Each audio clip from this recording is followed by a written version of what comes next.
up, Vikings Nation? Welcome to the Minnesota Vikings Syndicate. I'm your host, Trey Wicks. We just got done streaming the game. It's a great time. Had some technical difficulties to begin, but we are here ready to rock and roll. Man, feels good to get a dub, especially over in London. Started the day 2-0 over in London. We could have became, or we did become, the first ever 3-0 team to play in London.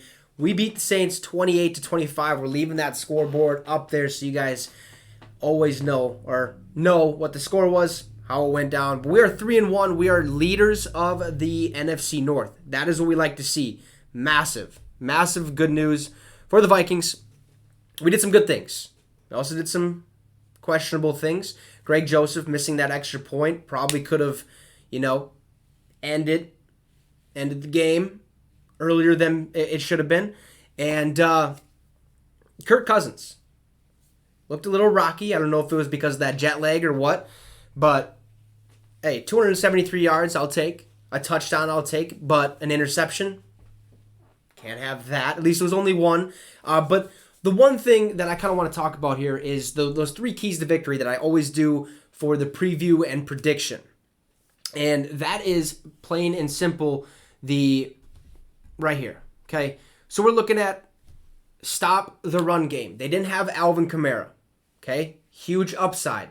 They had Mark Ingram and Latavius Murray. They were able to get things going every once in a while, put them in good field position, but we did what we needed to do. We stopped that run game. Then the other thing, get pressure on the quarterback. Get pressure on Andy Dalton. Make him get frazzled. Make him make split-second decisions. He didn't have an interception today. He actually performed pretty well. 20 of 28 passing, 236 yards, and a touchdown. It just so happens to be that our defense performed exceptionally well. That is what we like to see. Last but not least, this is the big one. Spread the love.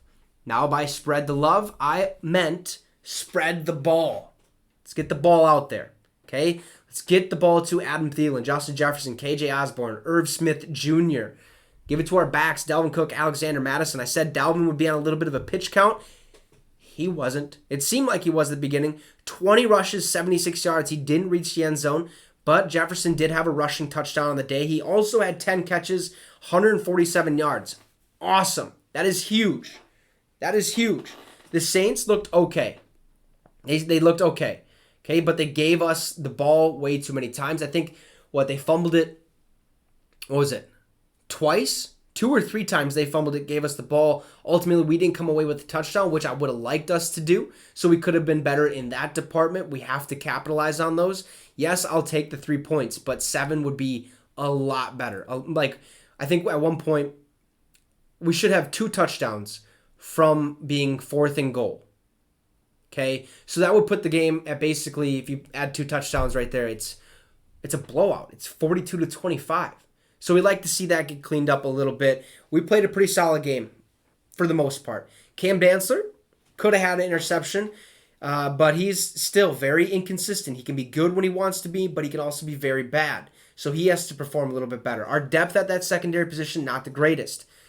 But one big takeaway, and this has been the same thing for the past couple weeks now, is making halftime adjustments.